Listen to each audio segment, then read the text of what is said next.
వచ్చిరామి మాటలు మాట్లాడినటువంటి కొడుకు మాటలు తండ్రి చెవులకు పెట్టుకొని ఆభరణములట అంత సంతోషిస్తాట కొడుకు మాటలు చూసి. ఇక పరిణితి పొంది చదువుకుని సంస్కారవంతుడై ధర్మాత్ముడై అతను శాస్త్రాన్ని మాట్లాడుతూ మంచి మాటలు మాట్లాడుతుంటే ఆ కన్న తండ్రి ఎంత మురిసిపోతాడు. నా కొడుక్కి శ్రీరామ రక్ష వాడలా ఉండాలని తండ్రి సింహాసనం దగ్గరికి వెళ్ళి నమస్కారం చేస్తాడు. తాను పెద్దవాడైపోయి తాను ఇక కూర్చోలేకపోతుంటే తాను హాయిగా కూర్చుని మానస పూజ జపం చేసుకుంటే కొడుకు గంట వాయిస్తుంటే వెళ్ళి కొడుకు ఇస్తున్న నీరాజనాన్ని తాను కళ్ళకద్దుకుంటుంటే తన కట్టుకున్నట్టు పంచె కట్టుకుని తను చేసినట్టు వాడు పూజ చేసి తను అలంకరించినట్టు అలంకరించి వాడు నీరాజనం ఇస్తుంటే తండ్రి పుచ్చుకుంటే ఆ తండ్రి ఎంత మురిసిపోతాడు. పర్వదినాల్లో ఒరే నేను ముందు చేస్తాను రా అని తండ్రి చేస్తే వెనక కొడుకు చేస్తే ఎంత సంతోషంగా ఉంటుంది. అసలు నిజంగా తాత కొడుకు మనవడు ఆ పైది పేరాశ అనకూడదో అని నేను అనలేదు. కనీసం ఓపికండగా తాత తండ్రి మనవడు, తాత కొడుకు మనవడు ముగ్గురు పేటేసి కూర్చొని సంధ్యావందనం చేసుకుంటుంటే ఇంటి పెద్ద ఆవిడ వాళ్ళు ముగ్గురు సంధ్యావందనం చేసుకుంటుంటే ఆవిడ చల్ల చిలుక్కుంటూ వంట చేస్తుంటే దాని ముందు సాటండి లక్షలు వేలు కోట్లు ఏమి మహదైశ్వర్యం అది. అది ఐశ్వర్యం అంటే ఏంటి? కాబట్టి కొడుకు కొడుకే, తండ్రి తండ్రి. దానికన్నా ఇంకా ఏదో గొప్పదనుకున్న వాళ్ళకి ఒక నమస్కారం. కాబట్టి అటువంటి అనిమిషనాథుడైనటువంటి వాడు కనురెప్పలు పడని దేవతలకు తండ్రి అయినటువంటి ఇంద్రుడు అర్జునుణ్ణి కౌగిలించుకుని పులకాంకిత గాత్రుడై మురిసిపోయాడు. అంటే ఇంద్రుడే అంత ఆనందాన్ని పొందితే లోకంలో ఏ తండ్రి ఆ ఆనందాన్ని పొందాలని కోరుకోడు. ఇంద్రుని యొక్క రథం ఈ భూమండలం మీద దిగడం కోసమని వచ్చి ఆకాశంలో నిలబడింది. అది వైజయంతి అంటే దాని యొక్క పతాకం ముదురు నీలం రంగులో ప్రకాశిస్తోందట. అది ఆకాశంలో వచ్చి నిలబడితే దాని పతాకం కనపడింది.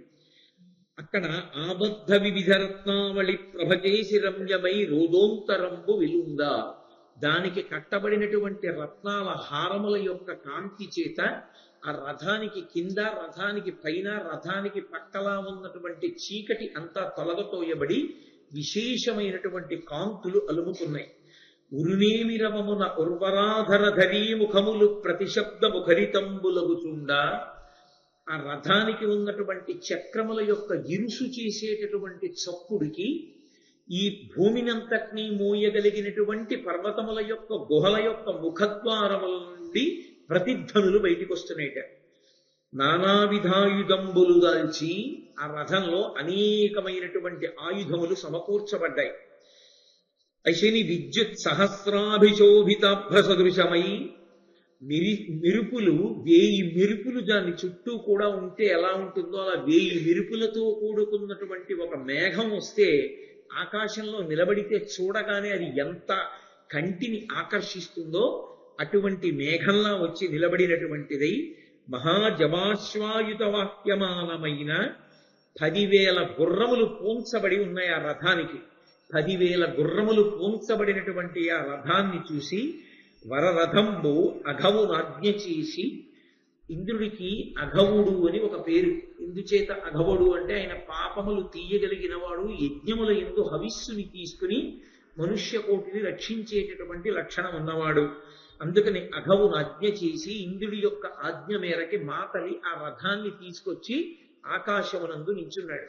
నించుని ఆ ఇంద్రతనయుడైన అర్జునుడి దగ్గరికి వచ్చి, నీ కోసం నీ తండ్రి అయిన దేవేంద్రుడు ఈ రథాన్ని పంపించాడు, నీవు ఈ రథాన్ని అధిరోహించి ఇంద్రసభకి రావలసింది అన్నాడు.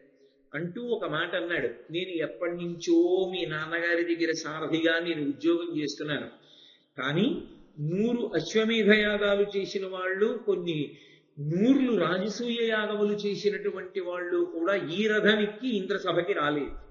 మొట్టమొదటిసారి నీ కొరకు ఈ రథం పంపబడింది, ఈ రథం ఎక్కి నువ్వు ఇంద్రసభకి వద్దుగానివి రమ్మన్నాడు. అంటే మనుష్యలోకంలో సంచరించేటటువంటి ప్రాకృతమైన శరీరంతో ఉన్నవాడు అర్జునుడు కనుక అటువంటి దివ్యరథాన్ని అధిరోహించడానికి కావలసినటువంటి ఆ పునీతమైనటువంటి తేజస్సుని పొందడానికి అనువుగా వెళ్లి గంగానది స్నానం చేసి ఆ గంగా నదిలో తన యొక్క తండ్రికి, తాతగారికి, ముత్తాతగారికి, అలాగే అక్కడ దేవతలకి అందరికీ కూడా తర్పణం చేసి తాను శుచి, ఇంతకు ముందు వచ్చినటువంటి దేవతల్ని కూడా అలాగే మాటల చేత, పుష్పముల చేత, మంచినీటి చేత, పదార్థముల చేత పూజించాడు. ఇప్పుడు తాను తేజస్సు కలిగినటువంటి వాడై ఆ రథాన్ని అధిరోహించి ఆయన ఇంద్రలోకానికి బయలుదేరాడు. ఆ ఇంద్రలోకం దగ్గరికి వస్తుంటేనే చూశాడు, ఆ ఇంద్రలోకం బయట ఐరావతమనబడేటటువంటి ఇంద్రుడు అధిరోహించి వెళ్ళేటటువంటి ఏనుగు నిలబడింది. అది నిలబడితేట ఒక పెద్ద పర్వతమే వచ్చి నిలబడిందా అన్నట్టుగా ఉంది. దాని యొక్క మదజల ధారల చేత పెద్ద మేఘం కురిసేసి వెళ్ళిపోతే పర్వతం నుంచి జలధారలు కారుతుంటే ఎలా ఉంటుందో అలా ఆ మదజల ధారలు కారుతున్నాయి ఆ ఏనుక్కి. అది బయట నిలబడి ఉంది. చూశాడు ఆ ఇంద్రలోకం వంక. పరమ ధర్మస్థితి ప్రజ ప్రీతిగాంచిన రాజులకు ఉదగ్రరణమునందు పతుల ప్రస్తవమున ప్రాణముల్ విడిచిన వీరులకును యజ్ఞ విధులు చేసి సురలను వసుమతీసురులను తనిసిన ధర్మాత్ములకును మహాతపసులకు నిలయంబులై రమణీయంబులగునట్టి హర్మ్య విమాన సంహతుల దాని సకల భువనంబులంగల సత్పురములకెల్లా ఎక్కుడగుదగి సిఖీందు రవుల దీప్తి లేకున్న తనదైన దివ్య దీప్తి విస్తరంబున ఎప్పుడు వెలుగుదాని. ఆ అమరావతి నగరం ఇంద్రుని యొక్క రాజధాని. ఆ అమరావతి నగరం వంక చూశాడు. ఇక పూర్వం ఇంద్ర సభ గురించి చెప్పారు సభాపర్వంలో. ఇప్పుడు ఆ అమరావతి నగరం ఇంద్రుడి యొక్క రాజధాని గురించి మాట్లాడుతున్నారు. అటువంటి ఇంద్రుడి యొక్క రాజధాని అయిన అమరావతి నగరంలో ప్రవేశించాలి అంటే ఎటువంటి పుణ్యం చేసిన వాళ్ళైతే అసలు ఆ స్వర్గలోకంలోకి ప్రవేశించగలరు అన్నది చెప్తున్నారు. పరమధర్మస్థితి ప్రజప్రీతిగాంచిన రాజులకు, పరమ ధార్మికులై ఎప్పుడూ ధర్మాన్ని తప్పకుండా ధార్మికమైన రీతిలో తన రాజ్యములోని ప్రజలను పరిపాలించినటువంటి సద్గుణోపేతులైనటువంటి రాజులు ఆ స్వర్గలోక ప్రవేశం చేస్తారు. అలాగే ఉదగ్ర రణమునందు పతుల ప్రస్తవమున ప్రాణముల్ విడిచిన వీరులకును తనని నమ్ముకున్నటువంటి ప్రభువు కోసం మహోగ్రమైనటువంటి యుద్ధంలో పోరాటం చేసి వెన్నివ్వకుండా తమ శరీరాన్ని ఆ యుద్ధంలో విడిచిపెట్టినటువంటి వీరులైనటువంటి వారు ఆ స్వర్గలోకాన్ని అలంకరిస్తారు. యజ్ఞ విధులు చేసి సురలను వసుమతీసురులను తనిపిన ధర్మాత్ములకును బ్రహ్మాండమైనటువంటి యజ్ఞాలు చేసి ఆ యజ్ఞాలలో ఇవ్వబడినటువంటి హవిస్సు చేత దేవతలని తృప్తులను చేసి అలాగే ఆ యజ్ఞ కార్యాన్నంతటినీ నిర్వహించినటువంటి బ్రాహ్మణోత్తములకు భూరి సంభావనలు ఇచ్చినటువంటి పరమధార్మికులైనటువంటి వారు ఎవరుంటారో వాళ్ళందరూ కూడా స్వర్గలోక ప్రవేశం చేస్తారు. మహాతాపసులకు నిలయంబులై రమణీయంబులగునట్టి హర్మ్య విమాన సంహతుల దాని అనేక మంది గొప్ప తపస్సు చేసినటువంటి వ్యక్తుల యొక్క సమూహములు నివసించేటటువంటి బంగారు మేడలు గోపురములతో కూడుకున్నటువంటి ఆ అమరావతి నగర శోభనం చూసినటువంటి వాడై సకల భువనంబులంకల సత్పురములకెల్ల ఎక్కుడనదగి అసలు ఈ బ్రహ్మాండములన్నిటిలోనూ అన్ని లోకములలోనూ కూడా ఉన్నటువంటి పురములకల్లా శ్రేష్టమైనదిగా చెప్పబడేటటువంటి ఆ అమరావతి నగరాన్ని చూసినటువంటి వాడై శిఖీందు రవుల దీప్తి లేకున్న తనదైన దివ్య దీప్తి విస్తరంబున ఎప్పుడు వెలుగుదాని. సూర్యుడు, చంద్రుడు, అగ్ని ఈ మూడు అక్కడ ప్రకాశించకపోయినా తనదైన దీప్తి చేత తనదైన కాంతి చేత తాను ప్రకాశించగలిగినటువంటి లక్షణం ఉన్నటువంటి ఆ అమరావతి నగరాన్ని చూసి అర్జునుడు పరమ సంతోషాన్ని పొందినటువంటి వాడై ఆ అమరావతి నగర ప్రవేశం చేశాడు. స్వర్గలోకంలోకి వెళ్ళాడు. ఎన్ని కార్యాలు చేసినా స్వర్గలోక ప్రవేశం ఇవ్వరు కొంతమందికి. ఎవరెవరికి స్వర్గలోక ప్రవేశం ఇవ్వరు అని అడిగారు. వాళ్ళు ఎన్ని పుణ్యాలు చేసిన వారైనా ఈ 5 రాకపోతే మాత్రం వాళ్ళకి స్వర్గలోక ప్రవేశాధికారం ఇవ్వరు. మొట్టమొదటిది ఇది, ఆహితాగ్నులు కాని వారు ప్రవేశించడానికి వీలు లేదు. వేదాన్ని నమ్మి ప్రతిరోజు అగ్నిహోత్రం చేసి నిత్యాగ్నిహోత్రీకులై అగ్నిహోత్రం చెయ్యనటువంటి వారికి స్వర్గలోక ప్రవేశం లేదు. కాబట్టి నేను ఎందుకు నవ్వానో మీకు అందరికీ అర్థమై ఉంటుంది. అలాగే జీవితంలో ఎన్నడూ తీర్థయాత్ర చెయ్యనటువంటి వాడెవరున్నాడో అటువంటి వాడికి ఎన్నడూ స్వర్గలోక ప్రవేశాన్ని కల్పింపరు. స్వర్గలోకంలో ప్రవేశించాలి అంటే కనీసార్హతలు ఇవి ఉండాలి. తీర్థయాత్ర చేసిన వాడై ఉండాలి. తీర్థయాత్ర అంటే ఏదో ఒక క్షేత్రానికి వెళ్ళి భగవద్ దర్శనం ఒకటి చేసుకుని తిరిగి రావడం కాదు. అక్కడ ఉండేటటువంటి తీర్థమునందు సంకల్ప సహితమైనటువంటి స్నానం చేసిన వాడెవరున్నాడో వాడు. అటువంటి తీర్థయాత్ర చేసినటువంటి వాడికి చెయ్యని వాణ్ణి స్వర్గలోక ప్రవేశం చెయ్యనివ్వరు. అసత్యాలాడడమే జీవితంలో ప్రయోజనంగా పెట్టుకుని ఎప్పుడూ అబద్ధాలాడే అలవాటు ఉన్నవాణ్ణి అందులోకి రానివ్వరు. వేదాలకు విశ్వసనీయతను కల్పించకుండా వేదమును మనం నమ్మాలనేటటువంటి బుద్ధిని విడిచిపెట్టి వేదములకు వ్యతిరేకంగా మాట్లాడటం అలవాటు చేసుకున్న వాడికి స్వర్గలోక ప్రాప్తి ఉండదు. అలాగే మాంసాహారమును తినేటటువంటి వారికి స్వర్గలోక ప్రవేశం కల్పింపరు. అలాగే యుద్ధంలో వెన్ను చూపించి శత్రువుతో పోరాడకుండా పారిపోయినటువంటి వాడికి స్వర్గలోక ప్రవేశము కల్పింపబడదు. కాబట్టి ఈ పైన చెప్పినటువంటి లక్షణములు ఎవరికి ఉన్నాయో వాళ్ళు ఎన్ని పుణ్యకర్మలు చేసినటువంటి వారైనప్పటికీ వారు స్వర్గలోక ప్రవేశం చెయ్యడానికి వారికి అధికారం ఇవ్వరు. కాబట్టి అర్జునుడు అక్కడ ప్రవేశించగానే అక్కడ ఉన్నటువంటి కొలవలు, రమణీయమైనటువంటి వృక్షములు, పారిజాతాది కల్పవృక్షములు, వాటి నుంచి వచ్చేటటువంటి సువాసనల గుబాళింపులు, వీటన్నిటినీ అనుభవిస్తూ స్వర్గలోకం అంటే అక్కడ దుఃఖమేం ఉండదు, సుఖస్పర్శ తప్ప అసలు దుఃఖం అనేటటువంటిది స్వర్గలోకమనందు కించిత్ కూడా ఉండదు. కానీ యథార్థమైనటువంటి మాట మాట్లాడాలి అంటే స్వర్గలోకవాసాన్ని కోరకూడదు. ఎందుకోలో తెలుసా? మర్త్యలోకం అంటే ఈ లోకంలో ఉన్నవాడు స్వర్గలోకాన్ని కోరుకుంటే ఎంత కష్టపడి సంపాదించుకున్న పుణ్యమంతా సుఖరూపంలో నశించిపోతుంది. కొంతకాలం అక్కడ ఉంటాడు. క్షీణే పుణ్యే మర్త్యలోకం విశంతి. కొన్ని భోగాలు అనుభవించిన తర్వాత నువ్వు చేసిన పుణ్యం అంతా ఈ భోగం అనుభవించడానికి ఖర్చు అయిపోయింది, కిందకి వెళ్ళిపోమని మళ్ళీ తోసేస్తాడు, మళ్ళీ వచ్చి పడిపోతాడు. అందుకే పుణ్యకర్మ దేని కొరకు చెయ్యాలి అంటే పుణ్యకర్మ వచ్చే జన్మలో ఈ పుణ్యకర్మని అడ్డుపెట్టి పరమేశ్వరుడు నాకేదో భోగం ఇస్తాడని, లేదా ఈ పుణ్యకర్మ చెయ్యడం వల్ల నాకు ఉత్తమ లోకవాసం లభిస్తుందని, ఏదో స్వర్గలోకంలో కూర్చోవచ్చని పుణ్యకర్మ చెయ్యరాదు. అది ఎటువంటిది అంటే ఏదో మంచి ఎండలో పెడుతున్నవాడు ఒక్కసారి ఏటీఎం కౌంటర్లోకి వెళ్ళి డబ్బులు తీసుకునేటప్పుడు నిలబడినప్పుడు పొందేటటువంటి ఏసీ సుఖం లాంటి. అక్కడ మీరు ఇంకొక 5 నిమిషాలు నించున్నామంటే 10 మంది 50 మంది బయట నించుని ఉంటారు. కాబట్టి మీరు బయటికి వెళ్ళిపోవాలి డబ్బులు తీసుకోగానే. మహా అయితే ఒక్క 5 నిమిషాలు 10 నిమిషాలు అక్కడ నుండి బయటికి వెళ్ళిపోవడం, ఉన్న డబ్బులు తీసేసుకోవడం అయిపోతుంది. లోపలికి వెళ్ళినందుకు చల్లతనం కాసేపు ఉంటుందంటే ఆ తర్వాత మళ్ళీ బయటకు వచ్చిన తర్వాత ఎండే ఉపయోగం ఏమి ఉండదు. అందుకే పుణ్యకర్మ దేని కొరకు ఉపయోగపడాలని భగవంతుణ్ణి ప్రార్థన చెయ్యాలంటే చిత్తశుద్ధి కలగడానికి మార్గము కావాలి అని కోరుకోవాలి. ఎందుచేత అంటే ఇన్ని కోట్ల జన్మల నుండో చిత్తమును మలినము పట్టి ఉంది. ఆ చిత్తము శుభ్రపడితే తప్ప అందులోకి పరమేశ్వరుడు జ్ఞానామృతాన్ని కటాక్షించలేడు.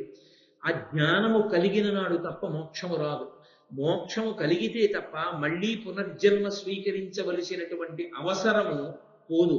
కాబట్టి పునరావృత్తి రహిత శాశ్వత శివ సాయుధ్య స్థితిని పొందడానికి, మోక్షాన్ని పొందడానికి పుణ్యకర్మ దేనికి పనికి రావాలి అంటే చిత్తశుద్ధి కొరకు పనికిరావాలి. అంతేకాని నేను ఇన్ని చేశానండి, అది చేశానండి, ఇది చేశానండి అన్నది మళ్ళీ సుఖరూపంలో అనుభవించడం కోసము అని పెట్టుబడిగా పెట్టుకున్నవాడు మళ్ళీ పుట్టవలసిన అవసరం వస్తుంది. ఆ భోగాలన్నీ అయిపోయిన తర్వాత మళ్ళీ చేసుకోవడానికి మళ్ళీ కిందకు పోవాలి. పొరపాటున పాపం చేస్తే తిరియక్కుల్లోకి పోవాలి. అందుకని స్వర్గలోకవాసానికి 5 నిబంధనలు ఉన్నాయి కదండి, మనం వెడతామా అని బెంగ పెట్టుకోవలసిన అవసరం ఏమీ లేదు. యథార్థమునకు మనుష్యుని కన్నా అదృష్టవంతుడు ప్రపంచంలో సృష్టిలో ఇంకొకడు లేడు. మనుష్యుడొక్కడే ఊర్ధ్వలోకవాసం కూడా కోడుకోకుండా చిత్తశుద్ధితో జ్ఞానాన్ని పొంది మోక్షానికి దగ్గరవడానికి కావలసినటువంటి సాధనా సంపత్తిని చేకూర్చుకోగలిగినటువంటి అధికారి అయి ఉంటాడు. కాబట్టి అటువంటి ప్రయత్నము కొరకు పుణ్యకర్మ చెయ్యాలి తప్ప, భగవంతుని యొక్క అనుగ్రహమునకు దగ్గరవడానికి పుణ్యకర్మ చెయ్యాలి తప్ప, కేవలంగా పుణ్యం చేస్తే అదేదో సుఖాన్ని ఇస్తుంది, భోగాన్ని ఇస్తుంది అన్న దానికోసం పుణ్యకర్మ చెయ్యడం అవివేకంతో కూడుకున్నటువంటి పని యథార్థమునకు. కాబట్టి అక్కడికి వెళ్ళినటువంటి అర్జునుడిని చూశారు ఆ ఇంద్రలోకంలో ఉన్న వాళ్ళందరూ. నరుడైన ఆదిముని అని, హరిసుతుడని, హరి సహాయుడని, హరుచేతన్ వరములు వడసిన వాడని సురలెల్లను వచ్చి పార్థు చూచిరి ప్రీతిన్. ఆ స్వర్గలోకంలో దేవతలందరూ ఉంటారు. ఆ దేవతలందరూ అర్జునుడిని చూడడానికి వచ్చారట. ఎందుకు అర్జునుడిని చూడడం అంటే, అర్జునుడిని చూడడానికి వాళ్ళు కొన్ని కారణాలు చెప్పారు. అందుకు వచ్చామయ్యా ఈయన్ని చూడడానికి అన్నారు. నరుడైన ఆదిముని అని, ఆయన మొట్టమొదటి ముని నరనారాయణులలో. ఆ ఆదిముని అయినటువంటి నరుడు అర్జునుడిగా భూమి మీద అవతరించాడు. కాబట్టి మహర్షి దర్శనం అభ్యున్నతి హేతు. మహాపురుష దర్శనం ఉత్తినే పోదు. లోకంలో మహాభక్తి తత్పరుడైనటువంటి వ్యక్తిని దర్శించినంత మాత్రం చేత విశేషమైనటువంటి ఫలితం లభిస్తుంది. శివమహాపురాణంలో వ్యాసుల వారు ఒక మాట చెప్పారు. అపారమైనటువంటి శివభక్తి తత్పరుడైన వ్యక్తి పూజామందిరంలోకి వెళ్ళి శివార్చన చేసుకుని తలుపు తీసి పూజామందిరంలోంచి బయటికి వస్తుండగా ఆయనని ఎవరు చూశారో వాళ్ళ ఖాతాలో త్రివేణీ సంగమ స్నానం చేశారు ఆ రోజున అన్న ఫలితాన్ని వేస్తారు. కాబట్టి భగవద్భక్తి తత్పరులైనటువంటి వారి దర్శనమే చాలు, అంత గొప్పది. అది లభించమంటే లభించేది కాదు. మహాత్ముల దర్శనము, భాగవత దర్శనము విశేష ప్రయోజనమును సాధించుకోవడానికి హేతువు. అందుకే అది దొరకమంటే దొరికేది కాదు. ఎవరైనా దాన్ని సద్వినియోగం చేసుకోవలసిందే. భారతం వింటున్నప్పుడు స్వర్గలోకంలో ఉన్న దేవతలు అర్జునుడిని చూడడానికి వెళ్ళారు అంటే వాళ్ళు కారణాలు చెప్తున్నారు, ఎందుకు వెడుతున్నారు. అందుకే సాధారణంగా లోకంలో ఒక మర్యాదతో కూడుకున్నటువంటి నడవడి ఒకటి ఉంటుంది. మహాత్ములైనటువంటి వారు నిరంతరము భగవదర్చన యందు నిపుణులైనటువంటి వారు సన్యాసాశ్రమమునందు ఉన్నప్పటికీ కూడా పీఠాధిపత్యమును స్వీకరించడానికి అర్హత పొందినటువంటి వారై, శంకర భగవత్పాదాచార్య స్వామి వారు తప్ప ఏ ఇతరులు పీఠమును స్థాపించిన వారు లేరు. సనాతన ధర్మమునందు కూడా ఏ సంప్రదాయములోనూ పీఠములు పెట్టినటువంటి ఆచార్యులు లేరు. పీఠస్థాపన చేసినటువంటి ఏకైక ఆచార్యుడు శంకర భగవత్పాదులొక్కరే. మళ్ళీ అవైదికమైన వాదనలు భరతఖండంలోకి ప్రవేశించకూడదని తూర్పున జగన్నాథులు గోవర్ధన పీఠము, పడమర ద్వారకలో కాళికాపీఠము, ఉత్తరమున బదరికాశ్రమములో జ్యోతిపీఠము, దక్షిణమున శృంగగిరిలో శారదాపీఠము ఉంచినటువంటి మహాపురుషులు శంకర భగవత్పాదులు. వారి సంకల్పమును అనుసరించే ఇప్పటికీ ఆ పీఠములకు నిరంతరంగా అవిచ్ఛిన్నంగా గురు పరంపర మహాత్ములైనటువంటి వారి చేత అధివసింపబడి నడుస్తోంది. అటువంటి మహాపురుషులైనటువంటి వారు ఒక ఊర్లోకి వచ్చి కొంతకాలం ఉంటే ఆ మహాత్ముల యొక్క పాద స్పర్శ చేత ఆ భూమి పునీతమవుతుంది. వారు వచ్చినప్పుడు వారితో పాటుగా కొన్ని వస్తాయి. వారు నిరంతరం కొన్ని విశేషమైనటువంటి మూర్తులను ఆరాధన చేస్తారు. ఒక ఉదాహరణ చెప్పాలి అంటే, శంకర భగవత్పాదులు కైలాసానికి వెళ్ళినప్పుడు పరమశివుడు 5 శివలింగాలు ఇచ్చాడు. ఆ 5 శివలింగాలలో 2 శివలింగాలు పరమశివుడి చేతి చేత ఇయ్యబడినటువంటి 2 శివలింగములు ఇప్పటికీ దక్షిణాన, ఒకటి శృంగగిరిలో శృంగేరి పీఠంలో శృంగేరి పీఠాచార్యులు ఎవరుంటారో వారు ప్రతిరోజు ప్రదోష వేళలో చంద్రమౌళీశ్వరారాధన అన్న పేరుతో భోగలింగానికి అభిషేకం చేస్తూ ఉంటారు. యోగలింగము అన్న పేరుతో వేరొక స్ఫటికలింగం కామకోటి పీఠంలో ఉంది. వారిని ప్రత్యేకమైన ఊళ్ళో ఉన్నటువంటి వాళ్ళు, పెద్ద పెద్ద దేవాలయ ప్రాంగణాలు ఉన్నటువంటి వాళ్ళు ఆహ్వానం చేస్తారు. అయ్యా మీరు వచ్చి చాతుర్మాస్యం చేయండి మా దగ్గర అని. కామకోటి పీఠాధిపత్యం వహించినటువంటి చంద్రశేఖరేంద్ర సరస్వతి మహాస్వామి వారు నడిచి వెళ్ళిపోతూ ఉండేవారు. ఆ చాతుర్మాస్య కాలం వచ్చినప్పుడు వారు దగ్గరలో ఉన్న ఊరిలో విడిది చేసేవారు. అది పెద్ద తీర్థం అయిపోయేది. కొన్ని ప్రదేశాలలో అయితే ఎంత ఆశ్చర్యకరమైన సందర్భాలు జరిగాయంటే, వారు కేవలంగా ఒక చిన్న ఇంట్లో ఉండి ఆరాధన చేసేవారు. ఎంత నియమంతో కూడుకున్న ఆరాధన అంటే, ఒకరోజు వారు చంద్రమౌళీశ్వరలింగానికి అభిషేకం చేసుకోవడానికి నిత్యానుష్ఠానానికి కూర్చున్నారు. ఇల్లంతా పొగ పట్టేసి ఉంది. అక్కడ ఆ వంట చేస్తున్నారు, ఆ నైవేద్యానికి కావలసినవి వండుతున్నారు. ఆ వండుతున్నప్పుడు పొగొచ్చేసి గదంతా పట్టేసింది. ఎలా చేసుకుంటారు ఈయన అనుకున్నారు. ఆయన ఒక్క మాట అనలేదు ఎవరిని. ఆయన తిన్నగా వచ్చి పొయ్యి పక్కన కూర్చుని అనుష్ఠానం చేశారు. అంతా అయిపోయిన తర్వాత అడిగారు, అయ్యా మీకు చాలా ఇబ్బంది కలిగిందని. ఆయన అన్నారు, పొగ అంతటా వ్యాపిస్తుంది, పొయ్యి దగ్గర ఉండదు, అందుకే పొయ్యి దగ్గర కూర్చుని చేశారన్నారు. ఆయనకి శౌచానికి దోషం వచ్చిందని అనుమానం వస్తే ఆయన చెట్టు మీద ఎక్కి కూర్చొని అనుష్ఠానం చేసేవారు. ఇదే కాకినాడ పట్టణంలో కంచికామకోటి పీఠాధిపతులు పరమాచార్య స్వామి వారు చెట్టు మీద కూర్చొని అనుష్ఠానం చేశారు. అటువంటి మహాపురుషులు ఒకానొకప్పుడు ఆయన ద్రవిడ దేశంలో ఒక పల్లెటూరులో ఉన్నారు చాతుర్మాస్యానికి. ఉంటే ఆయన తెల్లవారి అనుష్ఠానం చేసుకుని బయటికి వచ్చేటప్పటికి ఆయన దర్శనం కోసం ఊరంతా నిండిపోయి, పక్క ఊళ్ళ నుంచి వచ్చినటువంటి పల్లెటూళ్ళ నుంచి వచ్చినటువంటి జనుల చేత ఇంతమందికి దర్శనం ఎలా ఇవ్వాలి అని అనుమానం వచ్చి నిచ్చెన వేస్తే నిచ్చెనెక్కి ఆ ఇంటి పైకప్పు మీద నించుని చెయ్యి ఊపేవారు. ఆయన దర్శనం చాలు. అటువంటి మహాత్ముల్ని తీసుకొస్తారు చాతుర్మాస్యం చేయమని. ఎందుకని? ఉత్తప్పుడు సన్యాస ధర్మంలో వారు ఒక చోట ఉండకూడదు, వెళ్ళిపోతూ ఉంటారు. పీఠార్చన కొరకు ఉంటే ఉండొచ్చు కాక తపోభోగులుగా మార్చుకుని తపస్సు చేసుకున్నది ఒక్క పీఠాధిపతులకి, అన్యులకు ఇది లేదు, మినహాయింపు లేదు. కాబట్టి అటువంటి పీఠాధిపతులు కూడా దేశ సంచారం చేసేటప్పుడు చాతుర్మాస్యంలో వర్షాకాల ప్రారంభం నుండి ఉండిపోతారు. అందుకే ప్రత్యేకంగా వెళ్ళి అభ్యర్థిస్తారు, అయ్యా మా ఊళ్ళో చాతుర్మాస్యం చేయండి, మా దేవాలయంలో చాతుర్మాస్యం చేయండి అని అడుగుతారు. వారు వచ్చి విడిది చేస్తారు దేవాలయంలో. వారు వచ్చి ఉన్న కారణం చేత ఎన్ని ఊళ్ళ నుంచి ఎంతమంది మహాత్ములో బయలుదేరి వస్తారు వారి దర్శనానికి. వారు సాయంకాలం అయ్యేటప్పటికీ చంద్రమౌళీశ్వరారాధన చేస్తూ ఉంటారు. కొన్ని వేల మంది వచ్చి ప్రతిరోజు తీర్థం తీసుకుంటూ ఉంటారు. అటువంటి సంప్రదాయ పీఠాలని అధివసించినటువంటి మహాపురుషులు వచ్చి చాతుర్మాస్యం చేస్తే నిజంగా ఆ ఊరు పునీతం అయిపోతుంది. ఎన్నో పురాణ ప్రవచనాలు జరుగుతాయి, వారి అనుగ్రహ భాషణాలు జరుగుతాయి, ఎన్నో యజ్ఞయాగాది క్రతువులు జరుగుతాయి వారి సమక్షంలో. ఎందరో విద్వాంసులు వస్తారు, ఎన్నో గ్రంథములు ఆవిష్కరింపబడతాయి. ఎంత అద్భుతంగా ఉంటుందో! ఈ భారతం చెప్పుకున్నటువంటి విశేషాన్ని అడ్డుపెట్టి శ్రీకృష్ణ పరమాత్మ అయ్యప్ప స్వామి అనుగ్రహించి మన దేవాలయ ప్రాంగణంలో కూడా ఎప్పుడైనా అటువంటి చాతుర్మాస్యం చేసుకునేటటువంటి భాగ్యాన్ని పరమేశ్వరుడు కృప చెయ్యాలని ప్రార్థన చేద్దాం.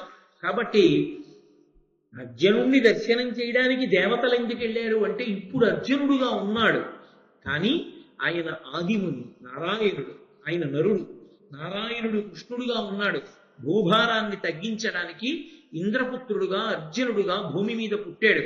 అందుకని నరుడైన ఆదిముని అని, హరిసుతుడని, హరి అన్న పేరు ఇంద్రుడికి కూడా అన్వయం అవుతుంది.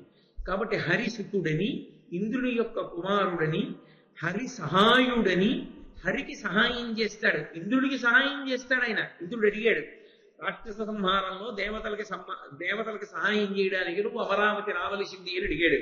కాబట్టి ఆయన దేవతా సహాయకుడని, అలాగే భూభారాన్ని తగ్గించి పాపుల పీచ మనసి ధర్మ సంస్థాపన యందు అవతారాన్ని స్వీకరించేటటువంటి శ్రీ మహావిష్ణువు యొక్క ప్రయోజనానికి సహాయకుడై ఆయన యొక్క అవతార ప్రయోజనాన్ని నెరవేర్చడంలో ఉపకరణముగా భాషించేవాడని, అందుచేత హరి సహాయుడని, హరుచేతన్ వరములు వడసిన వాడని. హరుడంటే పరమశివుడు. పరమశివుని యొక్క అనుగ్రహాన్ని పొంది ఆయన చేత వరములను పొందినవాడని సురలెల్లను వచ్చి పార్థు చూచిరి ప్రీతిన్. పరమ ప్రీతితో దేవతలందరూ వచ్చి ఆ పార్థుణ్ణి చూసి దర్శనం పొంది పరమానందంతో వెడుతున్నారు. ఇంద్రుడు చూశాట, నా కొడుకు అని సంతోషాన్ని పొందాడు. అనిమిషనాథుడున్ ప్రచలితాంగద తుంగ భుజాయుగంబునన్ తనయుని కౌగిలించుకొని తక్షణజాత నితాంత సమ్మదంబున పులకాంకితాంగుడై మున్ను నిజాంకతలస్తు చేసి అత్యనగు నిజాసనార్థమున నాదట నుంచే గరంబు నిమ్మితో. ఆ అనిమిషనాథుడు అంటే కనురెప్పలు పడనటువంటి దేవతలకందరికీ కూడా అధినాయకుడైనటువంటి దేవేంద్రుడు ఆ పెద్ద పెద్ద చేతులు ఇలా కదిపితే ఆయన పెట్టుకున్నటువంటి భుజకీర్తులు కంకణములు శబ్దం చేస్తుంటే ఆ చేతులు ఎత్తి ఆ అర్జునుణ్ణి గట్టిగా కౌగిలించుకొని పులకాంకిత గోత్రుడయ్యేటంటే ఒళ్ళంతా కూడా పులకాంకురములు వచ్చినటువంటి వాడై పరమ సంతోషాన్ని పొంది ఆయన కూర్చునేటటువంటి ఆసనంలో అర్ధభాగం ఇచ్చి అర్జునుణ్ణి తీసుకొచ్చి తన తొడ మీద కూర్చోపెట్టుకుని తర్వాత తను కూర్చున్న సింహాసనానికి అర్ధభాగం ఇచ్చి దాని మీద ఇంద్రుణ్ణి కూర్చోబెట్టుకున్నాడు. ఇందులో ఎంత ఇంద్రుడైనా ఆయన ఒక తండ్రే. కొడుకుని చూసి వాడు ప్రయోజకుడు అవనివ్వండి, అప్రయోజకుడు అవనివ్వండి, పుత్రగాత్ర పరిశ్వంగం అంత గొప్పది అని. పురుషుడు పొందవలసినటువంటి అద్భుతమైన ఐశ్వర్యములలో ఒక ఐశ్వర్యం ఏది అంటే పుత్రగాత్ర పరిశ్వంగం. కొడుకు యొక్క శరీరాన్ని తాను ముట్టుకోవడం, కొడుకుని కౌగిలించుకోవడం. ఆ కొడుకుని కౌగిలించుకుంటే తండ్రికి పులకాంకురములు వస్తాయిట, పులకరింతలు కలిగి వెంట్రుకలు నిక్కబొడుచుకుంటాయిట. అంత సంతోషాన్ని పొందుతాడు. అందుకే లోకంలో ఒక తండ్రి పొందేటటువంటి మహాద్భుతమైన ఐశ్వర్యం ఇది అని అడిగారు. తండ్రి కొడుకు ఒక చూరు కింద పడుకోవడమే. తండ్రి కొడుకు ఒక చూరు కింద పడుకోవడం అంటే ఒక ఇంట్లో ఉండి తండ్రి కొడుకు ఆ ఇంటనే పడుకోవడం అంటే ఇద్దరూ కలిసి ఉండడము. పరమ దరిద్రుడెవరి లోకంలో అంటే కొడుకు ఎక్కడో పడుకుంటే తానిప్పుడు ఇక్కడ పడుకునేవాడు, ఎప్పుడూ కొడుకుతో కలిసి పడుకోలేనివాడు. అందుకే ధార్మికులైన వారు ఏ కారణం చేతనైనా ఉద్యోగరీత్యా తానొక చోట కొడుకు ఒక చోట కొంతకాలం ఉన్నా పదవీ విరమణ చెయ్యగానే వృద్ధాప్యం వచ్చింది అన్న తర్వాత కొడుకు దగ్గరికి వెళ్ళిపోతారు. వెళ్ళిపోయి కొడుకు దగ్గర ఉండడానికి కారణాల్లో అదొకటి. అది పరమ ధర్మం. ఎందుకో తెలుసా? కొడుకు ఒక్కడే ఒక గొప్ప సుఖాన్ని ఇవ్వగలడు. తండ్రికి ప్రాణోత్క్రమణం అవుతూ ఉంటే కొడుకు ఒళ్ళో తలపెట్టుకుని శరీరాన్ని విడిచిపెడితే కాశీపట్టణంలో విడిచిపెట్టినటువంటి పుణ్యాన్ని పొందుతాడు. అందుకే తండ్రికి కొడుకు ఇవ్వగలిగిన మహద్భాగ్యం ఏది అంటే అనాయాసమైనటువంటి మరణాన్ని కొడుకు ఇవ్వగలడు. కొడుకు చేతిలో శరీరాన్ని విడిచిపెడుతున్నటువంటి తండ్రి 1,00,000 తేళ్లు కుట్టిన బాధను అనుభవించడట. శరీరాన్ని విడిచిపెట్టినప్పుడు అంత బాధ ఉంటుంది. ఆ బాధ నుండి ఉపశమనాన్ని ఇస్తారు.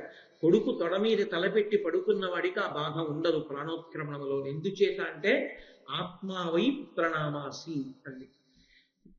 బిడ్డలు పుట్టేటప్పుడు, సంతానాన్ని కనేటప్పుడు ఒక్క పురుష శిశువు పుడితే అంటే మగపిల్లవాడు పుట్టాలి అనుకుంటే పురుషుని యొక్క గుండె నుండి, హృదయ కవాటము నుండి ఆనందధాతువు బయలుదేరుతుంది అని.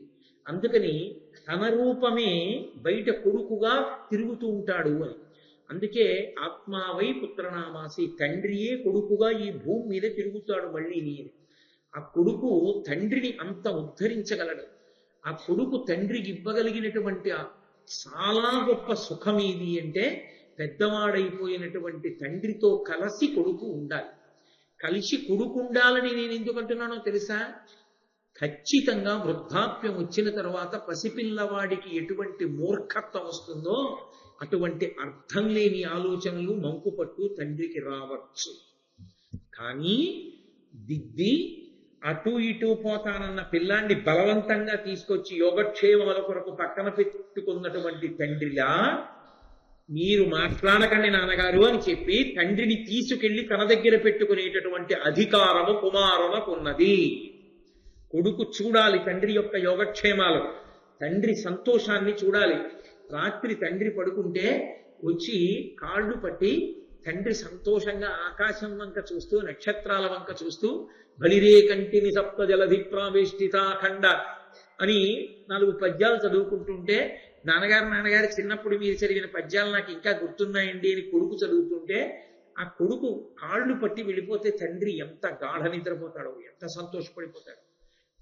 కొడుకుతో కలిసి అన్నం తినడం, కొడుకుతో కలిసి ఒక ఇంట్లో పడుకోవడం, కొడుకు ప్రేమ పురస్సరంగా పలకరిస్తే సేద తీరడం, ఈ లోకంలో మర్త్యలోకంలో తండ్రికి ఇయ్యబడినటువంటి మహాద్భుతమైన ఆభరణములు. తండ్రి అపారమైన సంతోషం పొందేది దేనికోట తెలుసా? వచ్చీరాని మాటలతో కొడుకు మాట్లాడినప్పుడు. అందుకే తనయుల సంభాషణములు జనకులకున్ కర్ణయుగళి సద్భూషణములు అంటారు పోతన గారి భాగవతంలో. వచ్చీరాని మాటలు మాట్లాడినటువంటి కొడుకు మాటలు తండ్రి చెవులకు పెట్టుకొని ఆభరణములట అంత సంతోషిస్తాట కొడుకు మాటలు చూసి. ఇక పరిణితి పొంది చదువుకుని సంస్కారవంతుడై ధర్మాత్ముడై అతను శాస్త్రాన్ని మాట్లాడుతూ మంచి మాటలు మాట్లాడుతుంటే ఆ కన్న తండ్రి ఎంత మురిసిపోతాడు. నా కొడుక్కి శ్రీరామ రక్ష వాడలా ఉండాలని తండ్రి సింహాసనం దగ్గరికి వెళ్ళి నమస్కారం చేశాడు. తాను పెద్దవాడైపోయి తాను ఇక కూర్చోలేకపోతుంటే తాను హాయిగా కూర్చుని మానస పూజ జపం చేసుకుంటే కొడుకు గంట వాయిస్తుంటే వెళ్ళి కొడుకు ఇస్తున్న నీరాజనాన్ని తాను కళ్ళకద్దుకుంటుంటే తన కట్టుకున్నట్టు పంచె కట్టుకుని తను చేసినట్టు వాడు పూజ చేసి తను అలంకరించినట్టు అలంకరించి వాడు నీరాజనం ఇస్తుంటే తండ్రి పుచ్చుకుంటే ఆ తండ్రి ఎంత మురిసిపోతాడు. పర్వదినాల్లో ఒరే నేను ముందు చేస్తాను రా అని తండ్రి చేస్తే వెనక కొడుకు చేస్తే ఎంత సంతోషంగా ఉంటుంది. అసలు నిజంగా తాత కొడుకు మనవడు ఆ పైది పేరాశ అనకూడదో అని నేను అనలేదు. కనీసం ఓపికండగా తాత తండ్రి మనవడు తాత కొడుకు మనవడు ముగ్గురు పేటేసి కూర్చొని సంధ్యావందనం చేసుకుంటుంటే ఇంటి పెద్ద ఆవిడ వాళ్ళు ముగ్గురు సంధ్యావందనం చేసుకుంటుంటే ఆవిడ చల్ల చిలుక్కుంటూ వంట చేస్తుంటే దాని ముందు సాటండి లక్షలు వేలు కోట్లు ఏమి మహదైశ్వర్యం అది. అది ఐశ్వర్యం అంటే ఏంటి? కాబట్టి కొడుకు కొడుకే తండ్రి తండ్రి. దానికన్నా ఇంకా ఏదో గొప్పదనుకున్న వాళ్ళకి ఒక నమస్కారం. కాబట్టి అటువంటి అనిమిషనాథుడైనటువంటి వాడు కనురెప్పలు పడని దేవతలకు తండ్రి అయినటువంటి ఇంద్రుడు అర్జునుణ్ణి కౌగిలించుకుని పులకాంకితగాత్రుడై మురిసిపోయాడు. అంటే ఇంద్రుడే అంత ఆనందాన్ని పొందితే లోకంలో ఏ తండ్రి ఆ ఆనందాన్ని పొందాలని కోరుకోడు. ఐరావతం యొక్క కుంభస్థలం మీద తరచుగా తన అరచేతితో కొట్టి దాన్ని అటు ఇటు నడిపించడంలో కఠినమైనటువంటి ఆ ఏనుగు యొక్క కుంభస్థలం రాపిడి చేత కాయలు కాచి కరుపు తేరినటువంటి తన చేత్తో అర్జునుడి యొక్క సర్వాంగములను స్పృశించి ఓసారి చేయి పట్టుకుని ఓసారి వీపు మీద చెయ్యేసి అబ్బా ఏమి భుజాలు మా వాడివి వీటికే కట్టుకుంటాడు అక్షయ బాణతూణీరాలు అని ఓసారి ఆ భుజాలు ముట్టుకుని అబ్బా ఎంత పెద్ద వీపురా మా వాడిది కవచం కట్టుకుంటే అందుకే అంత అందంగా ఉంటాడు అని ఆ వీపు ముట్టుకుని ఆ కొడుకుని 10 మాటలు ముట్టుకుంటే అసలే కరుకు తేరిన చెయ్యేమో ఆ చెయ్యి మీద పడుతుంటే నాన్నగారు పిచ్చి ప్రేమతో ముట్టుకుంటున్నారని అర్జునుడు నిరోధించకుండా ఊరుకుంటే ఆ ముట్టుకుని మురిసిపోతున్నట్ట ఇంద్రుడు. ఒకే ఆసనం మీద తండ్రితో కలిసి అర్జునుడు కూర్చునుంటే అక్కడ ఉండేటటువంటి అప్సరోగణములన్నీ కూడా బంగారు దండములు కలిగినటువంటి చామరాలు పట్టుకుని ఆ దేవతలు గంధర్వులు సిద్ధులు విద్యాధరులు మొదలైనటువంటి వారు ఆ అర్జునుడికి ఇంద్రుడికి పూజ చేస్తూ ఆ చామరాలు వేస్తూ వాళ్ళని సంతోషపెడుతున్నారట. చామరం ఎందుకు వేస్తారు అంటే బడలిక నుండి విశ్రాంతి కలుగుతుంది. చామర సేవ అని అది ఒక్క దేవతలకే చేస్తాం. లేకపోతే విష్ణువాంశ లేనివాడు పృథివీపతి కాడు కనుక పూర్వం మహారాజులకు వేసేవారు చామరం. ఆ చామరం వేశారు అంటే ఈశ్వరుడికి బడలిక తీరుతుంది. పరమేశ్వర మూర్తికి కూడా ఆకలి ఉంటుంది. అందుకే ఒక దేవాలయంలో విగ్రహాన్ని ప్రతిష్టాపన చేసిన తరువాత శౌచ్యంతో వండి తగినంత నైవేద్యం పెట్టకపోతే ఈశ్వరుడు ఆకలితో ఆర్తి పొందుతాడు. అందుకే కామకోటి పీఠాధిపత్యం వహించిన మహాపురుషులు పరమాచార్య స్వామి తరచుగా ఒక మాట చెప్పేవారు, కొత్త దేవాలయాలు కట్టేకండి, ఉన్న పాడుపడిపోయిన దేవాలయాలు పునరుద్ధరించండి అనేవారు. కొత్త దేవాలయాలు కట్టేయడం చాలా తేలికే. కట్టిన దగ్గర నుంచి అందులో కాస్త స్త్రీ సూక్త పురుష సూక్తాలతో అభిషేకం చేయడానికి నమక చమకాలు వచ్చిన వాడు కూడా అర్చకుడుంటే ఆ దేవాలయంలో నైవేద్యం పెట్టడానికి తగినటువంటి సాధన సంపత్తి ఉండదు. ఆ వంట చేయడానికి ఓ వంటశాల, అందులో శౌచంతో వంట చేసి స్వామికి తీసుకొచ్చి అన్నాన్ని నైవేద్యం చేయడం, ఏదో కూర నైవేద్యం పెట్టడం చేసేవాడు ఉండడు. ఒక్కొక్క విగ్రహం యొక్క శక్తి అంత ఎందుకు నిలబడుతుందో తెలుసా?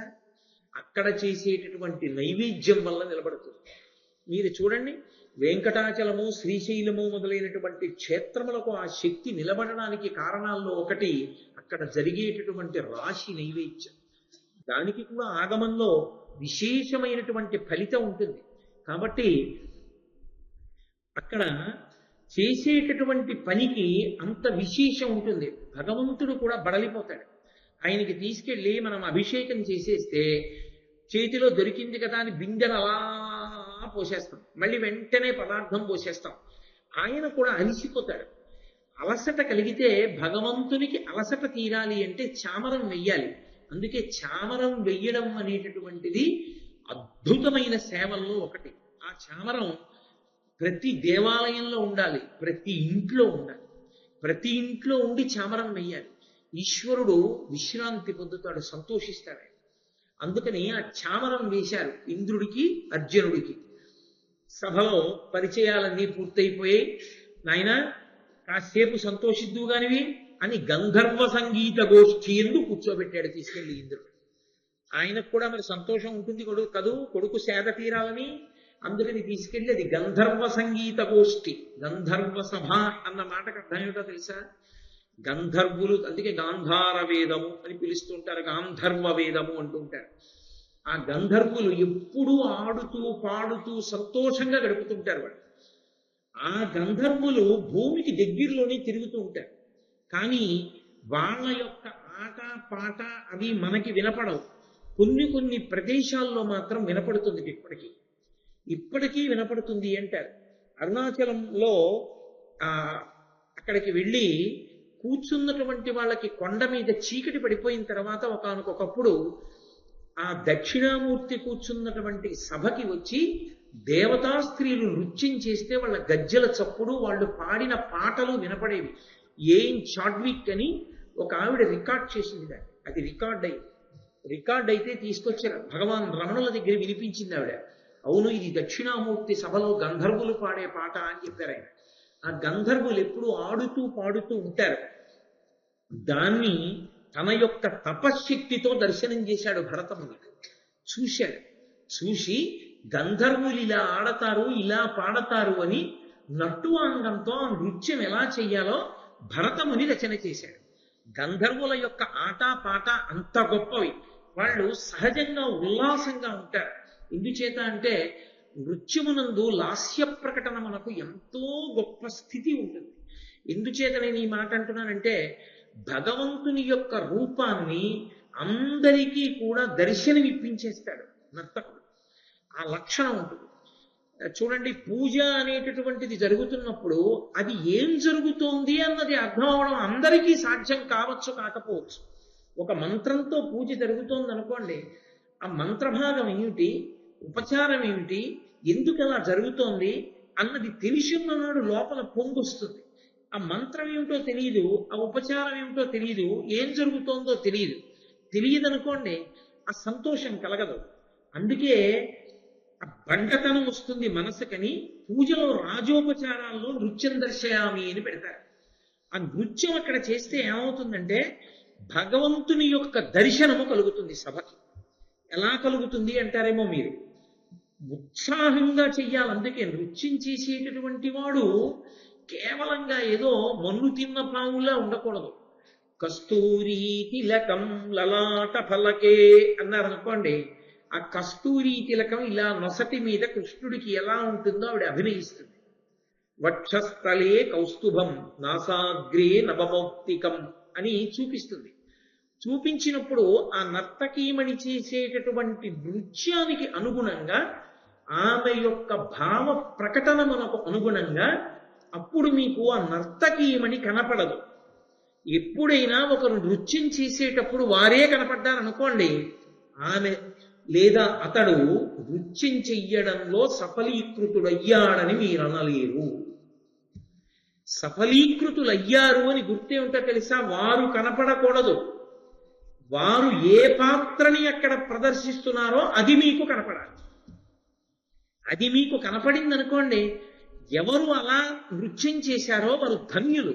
సభకంతటికి ఆ దర్శనాన్ని ఇప్పించారు అని గుర్తు. నేను మీతో దీనికి సంబంధించి ఒక ఉదాహరణ ఆవిష్కరించాలి అంటే అత్యద్భుతం ఏది అంటే శ్రీనివాస కళ్యాణం చేస్తుంటారు శోభానాయుడు గారు. ఆవిడ ఆ పందెం వేసి ఏదో కాసేపు సంతోషంగా ఆడడానికి వెంకటేశ్వర స్వామి వారితో పాచికలు ఆడుతుంది. ఆడినప్పుడు ఆవిడ పద్మావతి, వెంకటేశ్వరుడిగా నాకు జ్ఞాపకం ఉండి ప్రియా కార్తికేయన్ అని వేరొక తల్లి అభినయం చేసేవారు. వాళ్ళిద్దరూ పాచికలు ఆడతారు. ఆడినప్పుడు వాళ్ళ చేతిలో పాచికలు ఏమి ఉండవు, అక్కడ ఏమి ఆ పాచికలు ఆడుతున్నటువంటి మంటపం ఏమి ఉండదు. కానీ వాళ్ళిద్దరూ కూర్చుని ఆ పందెం వేస్తారు. ఇలా ఇలా ఇలా అని ఇలా వేసినట్లు చూపిస్తుంది ఆవిడ. చూపిస్తే వెంకటేశ్వర స్వామి వారు గెలుస్తూ ఉంటారు, ఈవిడ ఓడిపోతుంటుంది. ఈవిడ ఓడిపోతున్న కొద్దీ ఆవిడలో ఉడుకుమోత్తనం అంటారే, ఆ ఉడుకుమోత్తనాన్ని ఆవిడ ఆవిష్కరించినటువంటి తీరు చూస్తే ఆవిడ ఓడిపోయి ఎంత ఉడుకుమోత్తనానికి పోతుందో చూడండి పద్మావతీదేవి అనిపిస్తుంది. ఆ భృగు వచ్చి తన్నాడు అనుకోండి, ఆ తన్నాడన్న కోపంతో వెంకటేశ్వర స్వామి వారు ఎంత బ్రతిమాలినా స్వామి నేనుండ వైకుంఠమందు అంటూ అదే మాట వినపడుతుండగా ఆవిడ నేను ఉండను నేను వెళ్ళిపోతానని చెప్పి కోపంతో ఆయన చేతులు తోసేసి ఆఖరికి సభ నుండి నిష్క్రమిస్తుంది ఆవిడ రంగస్థలం నుంచి. అంటే ఆవిడ కొల్హాపురం వెళ్ళిపోయిందనమాట. వెళ్ళిపోతున్నప్పుడు మీకు కేవలంగా శోభానాయుడు గారు కనపడరు, శోభానాయుడు గారికి బదులుగా శ్రీ మహాలక్ష్మి కనపడుతుంది, లక్ష్మీ విష్ణువుల సంవాదం కనపడుతుంది. అబ్బా, లక్ష్మీదేవి ఆడితే ఇలా ఉంటుంది, ఇలా ఉంది అనిపిస్తుంది. గరుత్మంతుడు ఉండడు, గరుత్మంతుడిలా చేతులు ఆడిస్తూ ఒకళ్ళు ముందెడుతూ ఉంటారు, కూర్చుని వెడుతుంటే ఎలా వెడతారో అలాగే వెడతారు పద్మావతి శ్రీనివాసులు అభయహస్తం. అది చూసినప్పుడు మనం మమేకం అయిపోతాం. అప్పుడు శోభానాయుడు గారు కనబడరు, ఇవన్నీ వేసేసి ఆవిడ అలంకారం అంతా తీసేసి మళ్ళీ వేదిక మీదకి ఒక శాలువా కప్పుకుని ఏదో పరిచయం చేసినప్పుడు వచ్చారనుకోండి, ఈ తల్లి ఇన్ని చేశారని ఆశ్చర్యపోయి చూస్తాం. అంత గొప్ప అభినయం చేయగలరు. అందుకే అంతర్జాతీయ స్థాయిలో కూచిపూడి వైభవాన్ని నిలబెట్టగలిగింది ఆ తల్లి. కాబట్టి ఎందరో ఉన్నారు, నేను ఆ ఉదాహరణకి ఆ తల్లి పేరు చెప్పాను. కాబట్టి అలా సభకి భగవంతుని యొక్క రూపాన్ని తీసుకొచ్చి చూపిస్తారు ఆ నృత్యంలో. ఆ చూపించగలిగినటువంటి ప్రజ్ఞ ఆ గాంధర్వ వేదం గంధర్వుల యొక్క ఆటపాటల్లోంచి తీశాడు భరతముని దివ్య దృష్టి చేత. అలా తీయగలిగినటువంటి స్థితి ఆయనకి లభించింది. మహానుభావుడు గొప్ప తపస్వి కనుక ఆ గంధర్వులే ఆడుతున్నారు పాడుతున్నారు ఒక సభలో. ఎవరి కొరకు? అర్జునుడి. ఎవరా అర్జునుడు? ఇంద్రుడి కొడుకు. ఇంద్రుడు స్వయంగా ఆహ్వానించాడు అమరావతికి, చూడవయ్యా అని తీసుకెళ్లి కూర్చోబెట్టాడు. ఇప్పుడు వాళ్ళు ఎంత ఉత్సాహంగా ఆడి పాడతారు ఆయన చూసి సంతోషించాలని. అందుకని పాకశాసను పనుకున్న పార్థుడొక్క మణిమయంబైన మహనీయ మందిరమున ఎలమి గంధర్వ సంగీత హృద్యగోష్ఠి నుండి చెవులకు ఉత్సవం పొందుచుండా. చెవులకు ఉత్సవం జరుగుతోందా అన్నట్టుగా పాడుతున్నటువంటి పాటలతో కూడుకున్నటువంటి గంధర్వుల యొక్క సంగీత సభ ఒక మణిమంటపంలో జరుగుతుంటే ఇంద్రుడి యొక్క పనుపున అర్జునుడు అక్కడికి వెళ్లి కూర్చుని ఆ సభలో జరుగుతున్నటువంటి సంగీత విభావరిని విన్నవాడై పరమ సంతోషాన్ని పొందాడు. పాకశాసను పనుపున అంటారు. పాకశాసనుని యొక్క అనుజ్ఞ మేరకు ఇంద్రుడికి పాకశాసనుడు అని ఒక పేరు. ఆ పేరు ఎందుకు వచ్చింది అంటే వృత్రాసురుడు అనబడేటటువంటి రాక్షసుని యొక్క సోదరుడికి పాకాసురుడు అని పేరు. ఆ పాకాసురుణ్ణి ఇంద్రుడు చంపాడు కనుక పాకశాసనుడు అని పేరు వచ్చింది. ఇంకొకటి, యజ్ఞయాగాది క్రతువులు చేసినప్పుడు ఆ హవిస్సు గుచ్చుకుని అందరినీ రక్షించేటటువంటి లక్షణం ఉన్నవాడు కనుక కాదు. ఒకానొకప్పుడు మీరు ఏడవకండి ఏడవకండి అంటూ మరుత్తులు గర్భంలో ఉండగా అదితి గర్భములో ఉన్నటువంటి పిల్లలని ముక్కలుగా కొట్టి గర్భరక్ష చేసినటువంటి వాడు కనుక పిల్లల్ని అదితి ప్రార్థన మేరకు రక్షించినటువంటి వాడు కనుక పాకశాసనుడు అని పేరు వచ్చింది. కాబట్టి ఆ పాకశాసనుడైనటువంటి ఇంద్రుని యొక్క ఆనుజ్ఞ మేరకు అర్జునుడు ఆ సంగీత సభలో కూర్చుని గంధర్వుల యొక్క గోష్ఠిని విన్నాడు. ఆ అర్జునుడు చంద్రోదయ వేళ అయిపోయింది. తన చెయ్యవలసినటువంటి నిత్యకృత్యాలు పూర్తి చేసుకున్నవాడై విశ్రాంతి తీసుకోవడానికి ఒక అద్భుతమైనటువంటి శయనాగారాన్ని ప్రవేశించి హంసతూలికా తల్పం మీద పడుకుని ఉన్నాడు. ఆయన ఇంకా నిద్రపోలేదు. పడుకుని ఉన్నటువంటి సమయంలో దేవవేశ్య అయినటువంటి ఊర్వశి, ఆ ఊర్వశి మహాచమత్కారం. ఎందుచేత అంటే ఊర్వశి అంటే కేవలం ఒక దేవవేశ్య అని మీరు భావన చెయ్యకూడదు.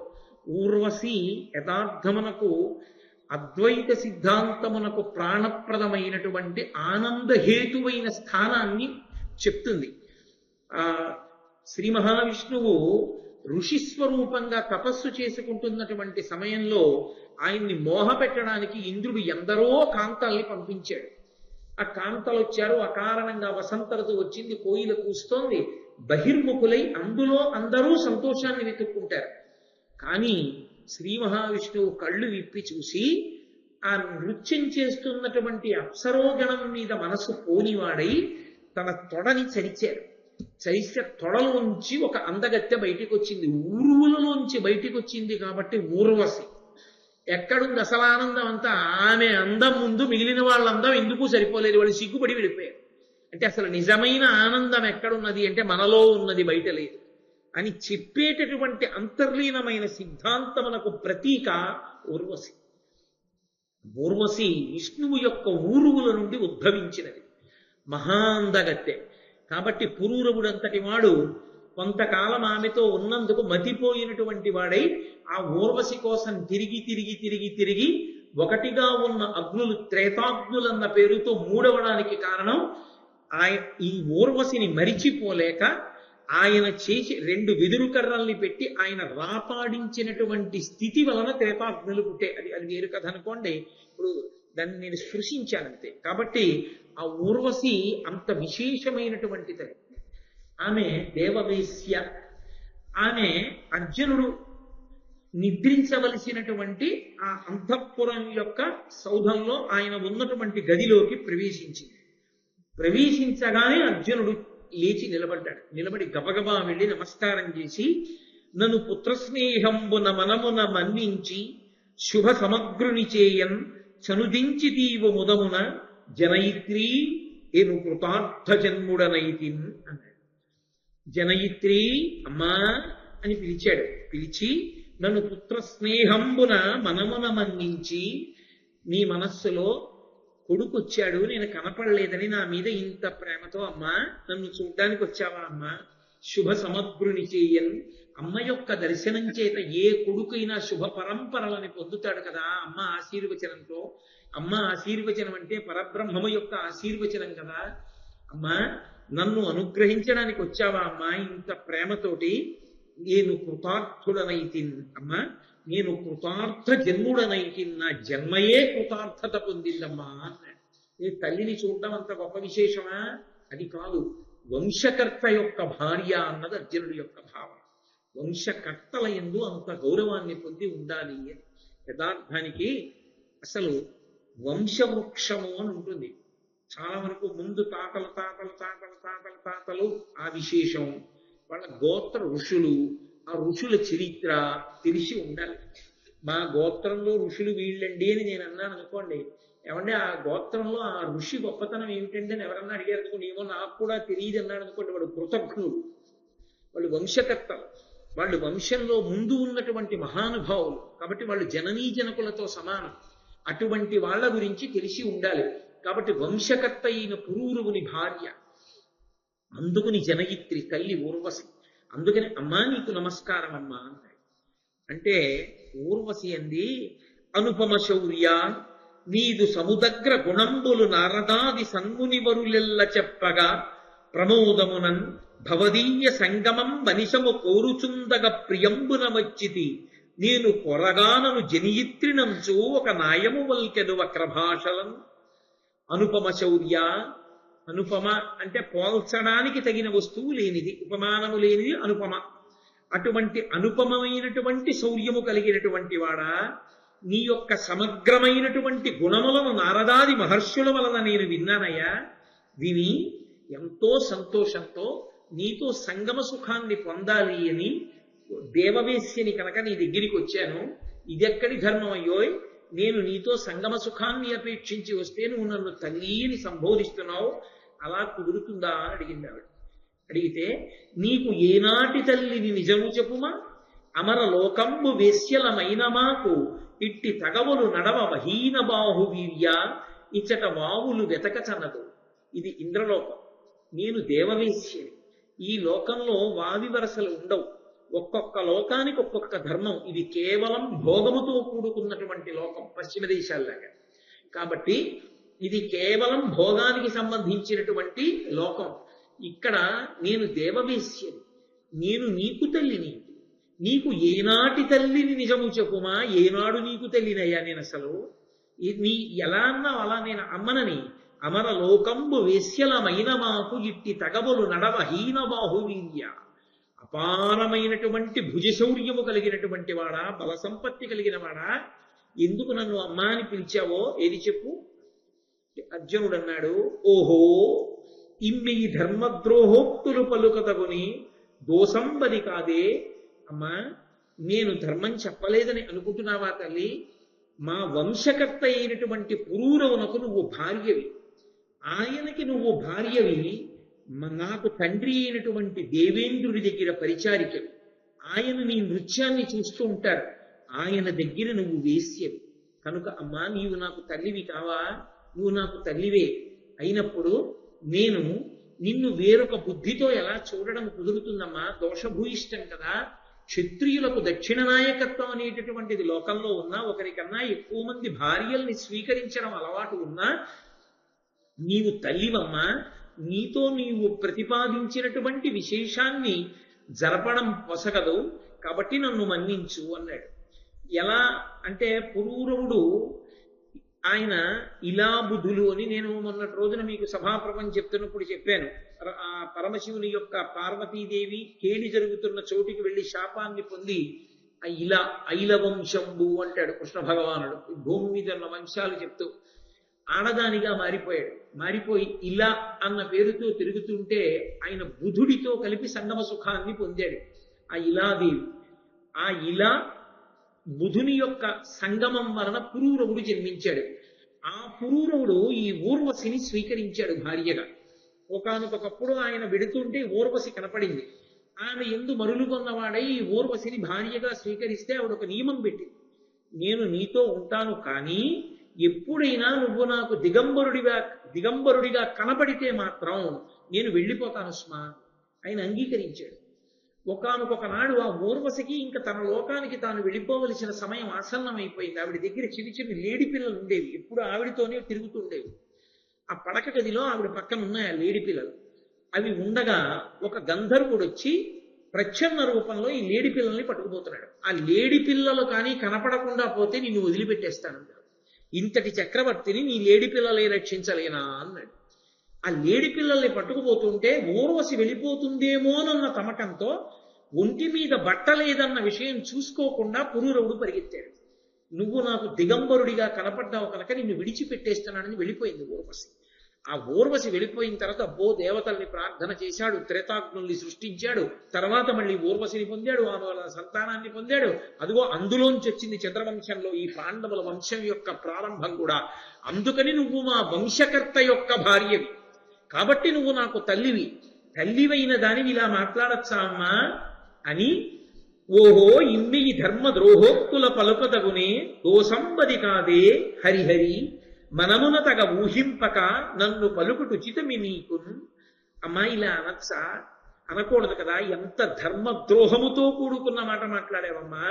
హరిహరి అని చెవులు మూసుకుని, తప్పమ్మా అలా మాట్లాడకూడదు.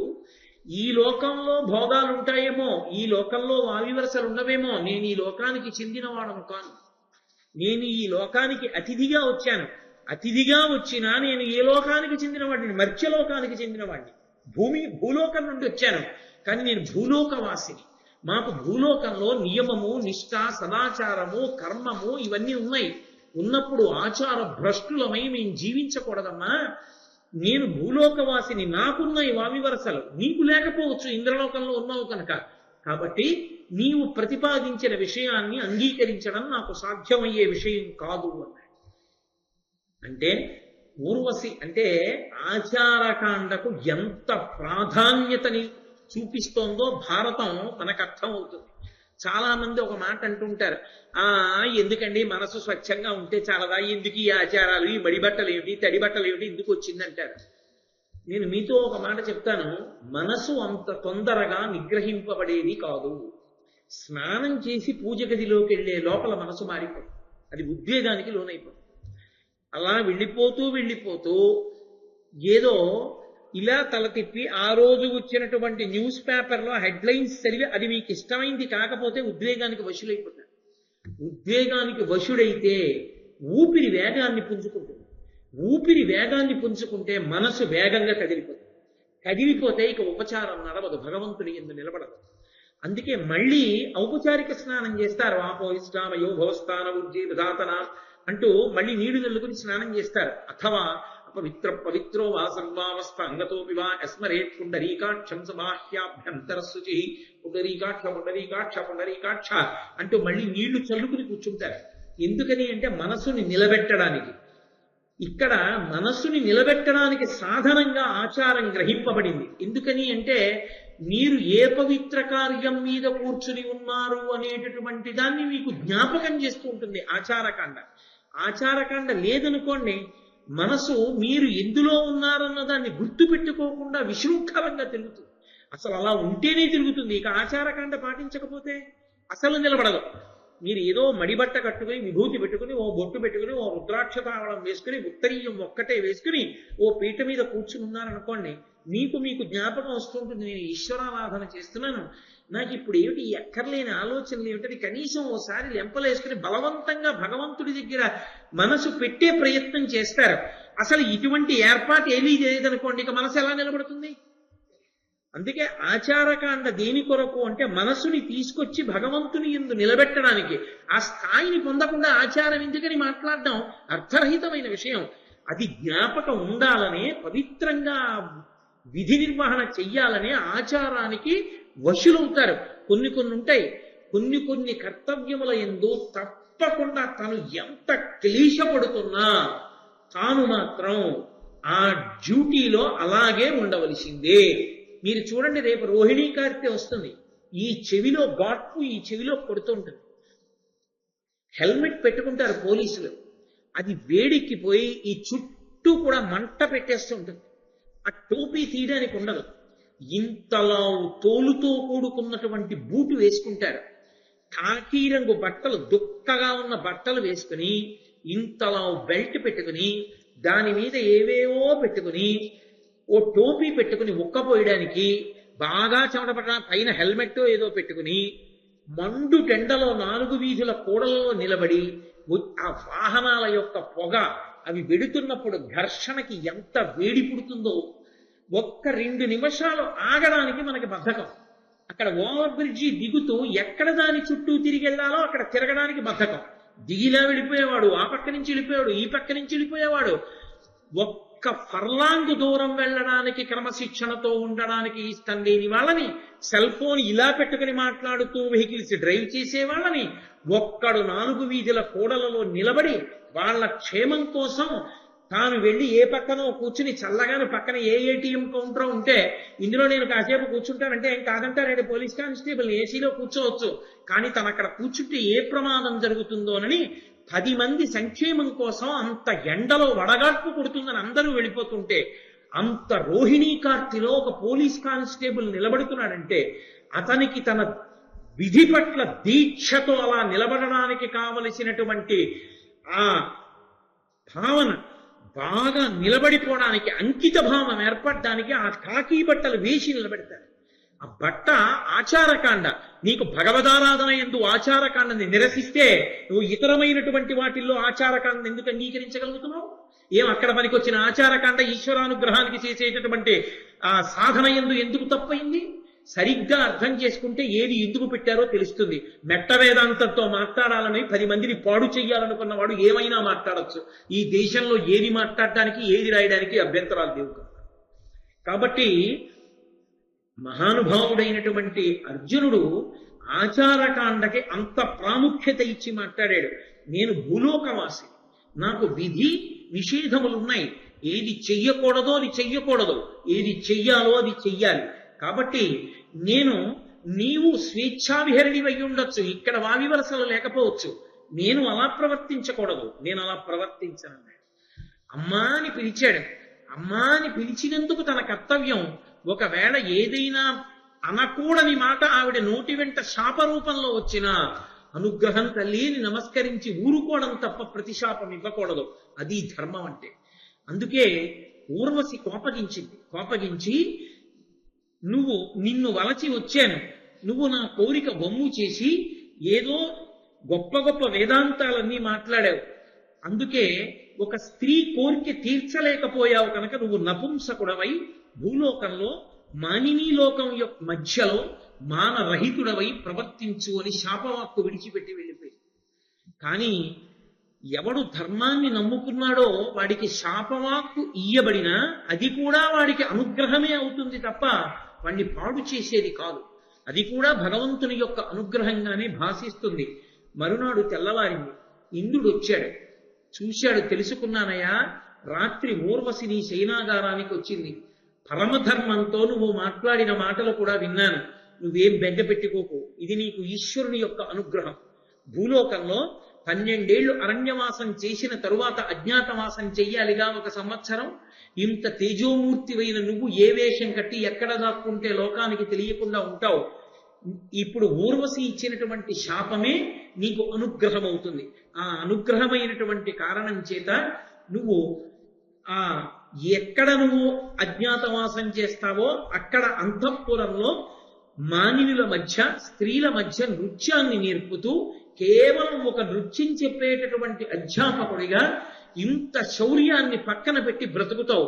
దానివల్ల నీ అజ్ఞాతవాసం క్షేమంగా గడిచిపోతుంది. కాబట్టి నీకు ఈ పేడితనం వచ్చింది, దానితో పాటుగా 10 మందికి సంగీతం చెప్పి నృత్యం నేర్పగలిగిన శక్తి కూడా నువ్వు పొందితే అర్జున, అజ్ఞాతవాసం పూర్తి చేయడానికి అది సాధనంగా ఉంటుంది.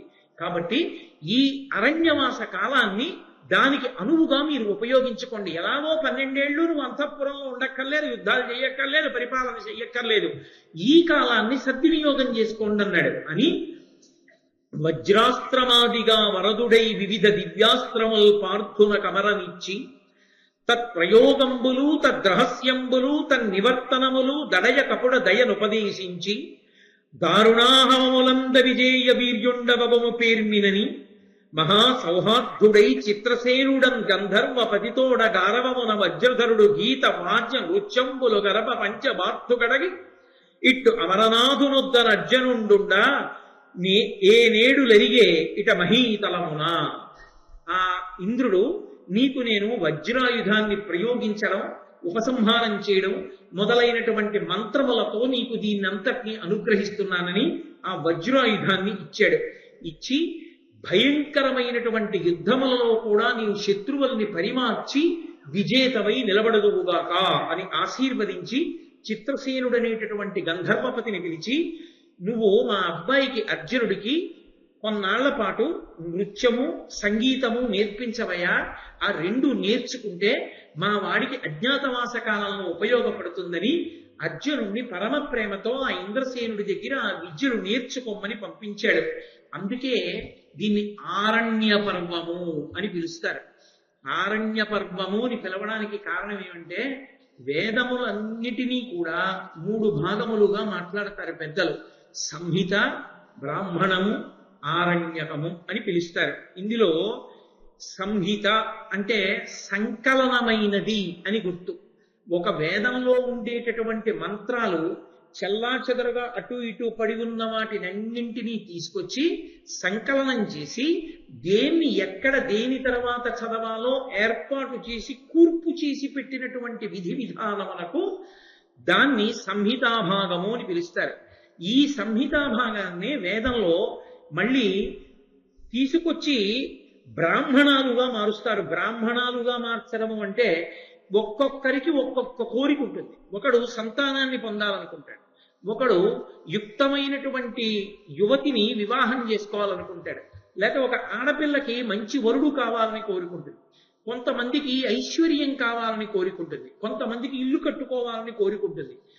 ఏ కోరిక కలిగినప్పుడు ఏ దేవతని ఎలా ఉపాసన చెయ్యాలో, హోమం ఎలా చెయ్యాలో, అందులోకి హవిస్సు ఎలా ఇవ్వాలో, ఏ లఘుగాయత్రితోటి స్వాహాకారాన్ని కలపాలో, బ్రహ్మస్థానంలో ఉన్నటువంటి వ్యక్తి యజ్ఞ నిర్వహణ యందు ఆ హోమ ప్రక్రియ యందు ఎటువంటి జాగ్రత్త తీసుకోవలసి ఉంటుందో ఈ విధి విధానాన్నంతటినీ చెప్పి మంత్రాన్ని హోమ ప్రక్రియగా మార్చి అందులో అనుసంధానం చేసినటువంటి మంత్రముల చేత ప్రీతి పొందిన దేవతల యొక్క అనుగ్రహము చేత ఆ యజమానుల యొక్క కామ్యములను తీర్చడానికి వీలుగా సంహిత యందున్నటువంటి మంత్రభాగాన్ని ఆరాధనా ప్రక్రియగా మార్చినటువంటి విధి విధానములకు బ్రాహ్మణములని పేరు.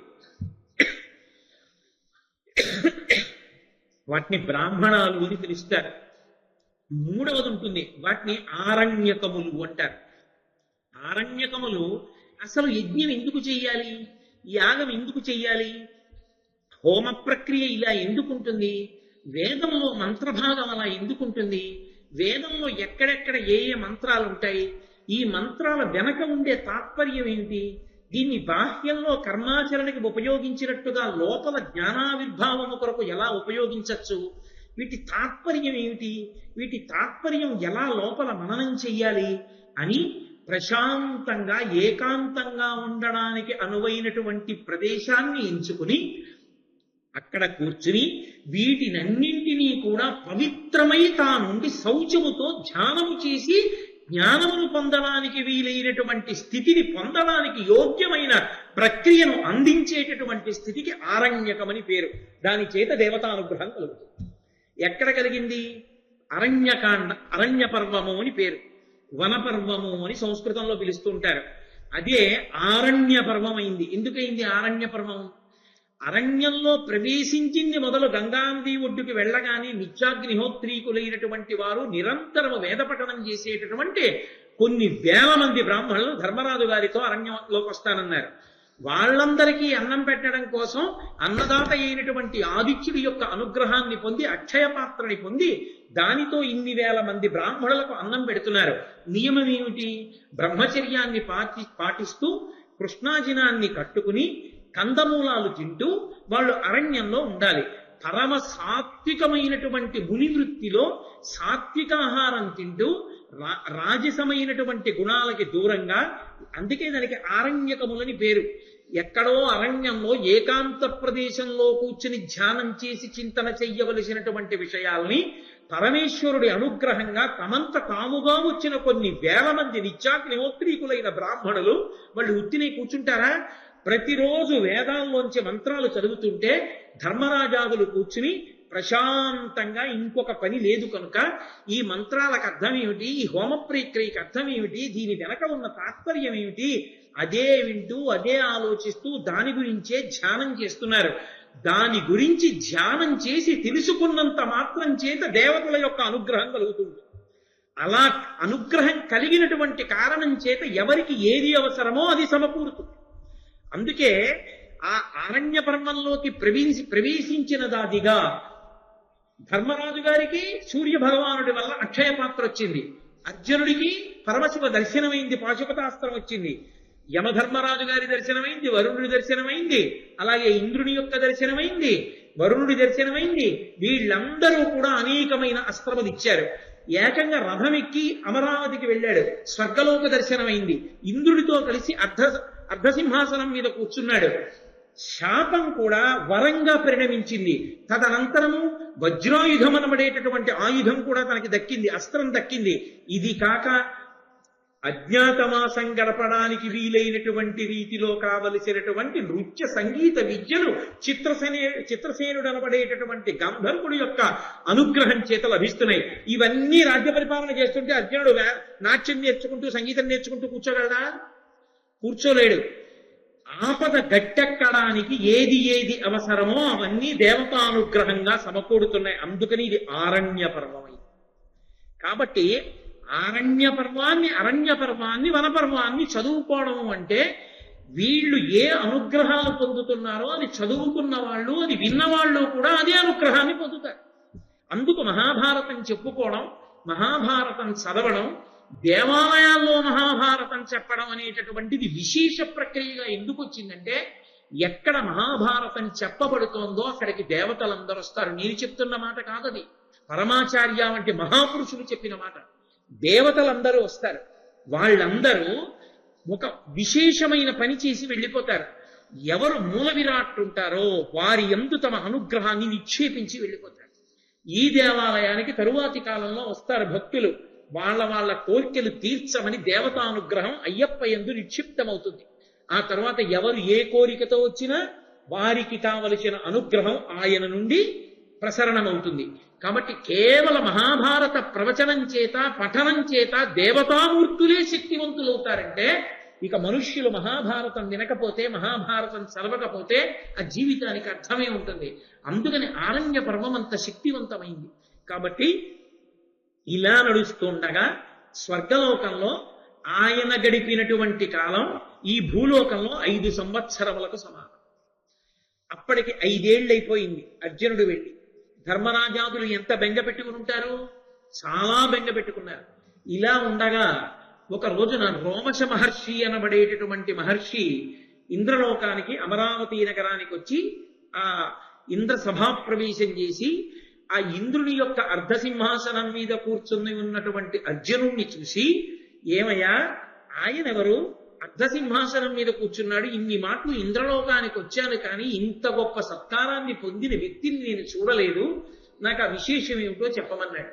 అంటే ఇంద్రుడు ఆయన ఆదిముని అర్జునుడిగా ఉన్నాడు, నా కుమారుడు ధర్మ సంస్థాపనార్థమని తగిన అస్త్ర సంపత్తిని పొందడానికి హిమవత్ పర్వతం మీద ఇంద్రకీలాద్రి మీద తపస్సు చేసి పరమశివుని యొక్క దర్శనాన్ని అనుగ్రహాన్ని పొందితే, ఇతర దేవతలు అనుగ్రహిస్తే అమరావతికి ఆహ్వానించి తీసుకొచ్చి అర్ధసింహాసనం ఇచ్చి గౌరవించారని ఆ విశేషాలన్నీ చెప్పి అర్జునుడి వచ్చి 5 సంవత్సరాలు అయిపోయింది.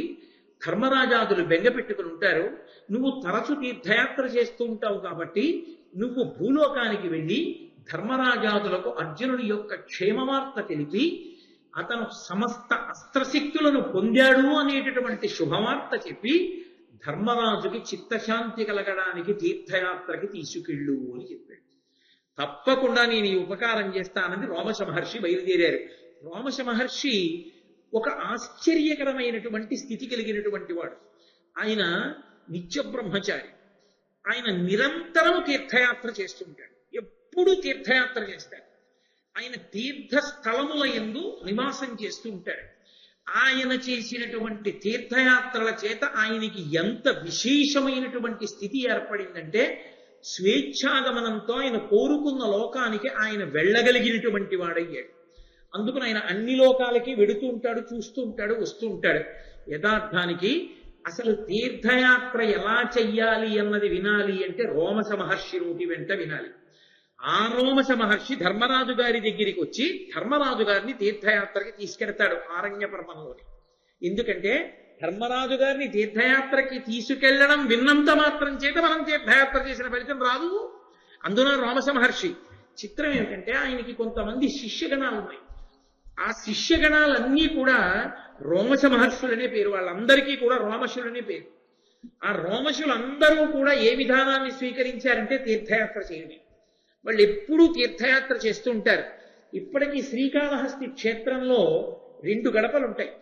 మొదటి గడపకి రెండో గడపకి మధ్యలో రోమశ మహర్షి యొక్క శరీరాన్ని దాని కింద పెట్టారు అంటారు. అందుకే మొదటి గడప దాటి కంచు గడప దాటుతారు.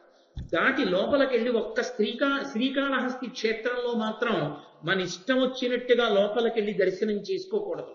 అది వాయులింగం. దాన్ని దర్శనం చేయడానికి మన శౌచం సరిపోదు. అందుకే గణపతి దగ్గర ఉంటుంది ఒక ప్రత్యేకమైనటువంటి నరమృగ స్వరూపం ఒకటి ఉంటుంది. దాన్ని ముట్టుకోవాలి. దాన్ని ముట్టుకుంటే శౌచ సిద్ధి కలుగుతుంది. అందుకే లోపలికెళ్ళి ఇలా ఎడం పక్కకి తిరగగానే అదే ఉంటుంది. దాన్ని ముట్టుకున్నప్పుడు కాళహస్తి దేవాలయంలోకి ప్రవేశించాలి. అంత పవిత్రమైన ప్రఖ్యాతమైన దేవాలయం మన ఆంధ్రదేశంలో ఉండడం మనందరం కూడా సంతోషించదగ్గ విషయం. అటువంటి శ్రీకాళహస్తి క్షేత్రంలో ఇప్పటికీ ఈ రోమశ మహర్షి యొక్క విగ్రహం ఉంది. మీరు కాళహస్తి క్షేత్రంలో రాజద్వారం దాటి బయటికి వచ్చేసిన తర్వాత ఇలా ఎడం పక్కకి తల తిప్పి చూస్తే అక్కడ ఉన్న గోడలో చిన్న గూడు ఉంటుంది. ఆ గూడులో ఒక ఋషి కూర్చుని తపస్సు చేసుకుంటూ ఉంటారు. ఆ విగ్రహమే రోమశ మహర్షి యొక్క విగ్రహం. ఆ రోమశ మహర్షి దేవేంద్రుడి పనుపున అర్జునుడు అస్త్ర సంపదనంతటినీ పొందాడు అనేటటువంటి శుభవార్తని పాండవులకు చెప్పడం కోసమని భూమండలం మీదకి రావడానికి ఉద్యుక్తులయ్యారు. ఈలోగా వేదవ్యాసుడు ధృతరాష్ట్రుడి దగ్గరికి వెళ్ళారు. వెళ్ళి, అర్జునుడు సమస్త అస్త్ర సంపదని పొందాడయా, సామాన్యమైన సంపద కాదు. మీరు అరణ్యవాసం చేయిస్తే ఏదో అరణ్యవాసం చేస్తూ నాశనం అయిపోతారని మీరు అనుకున్నారు. వాళ్ళు అలా ఏం చేయలేదు, ఆరణ్యవాసంగా మార్చుకున్నారు. మార్చుకుని అంతమంది యోగ్యులైన బ్రాహ్మణుల వలన, గురువుల వలన అనుగ్రహం పొంది పరమశివ దర్శనం చేసి పాశుపతాస్త్రాన్ని పొందాడు, దేవతల దగ్గర అస్త్ర సంపద పొందాడు. కాబట్టి ఇప్పుడు అర్జునుడు దుర్నిరీక్షుడు. భీముడే గద పట్టుకుని అర్జునుడు ఆ గాంధీవాన్ని పట్టుకుని వస్తే నీ కొడుకులు ఎక్కడ నిలబడతారయా, సర్వనాశనం అయిపోతారు, నా మాట విని ఇప్పటికైనా పాండవులకు మేలు చెయ్యమని చెప్పి వెళ్ళిపోయారు. ఈ మాట వినగానే సంజీవుణ్ణి పిలిచాడు. బోరు అని ఏడుపు మొదలెట్టాడు ధృతరాష్ట్రుడు. అసలు ఉత్తప్పుడే ఆ గాంధీవాన్ని ఖాండవన దహన సమయంలో అర్జునుడు సంపాదించాడు. అక్షయ బాణ తూనీరాలున్నాయి. ఈ భూమిని బ్రద్దలు కొట్టగలడు తన బాణ పరంపరల చేత. భీమసేనుడు ఆ గద తిప్పుతూ వస్తే ఆయన ముందు నిలబడగలిగినటువంటి వాడు లేడు. దానికి తోడుగా ఇప్పుడు ప్రత్యేకంగా ఇంత గొప్పవాడై అర్జునుడు తిరిగి వస్తున్నాడు.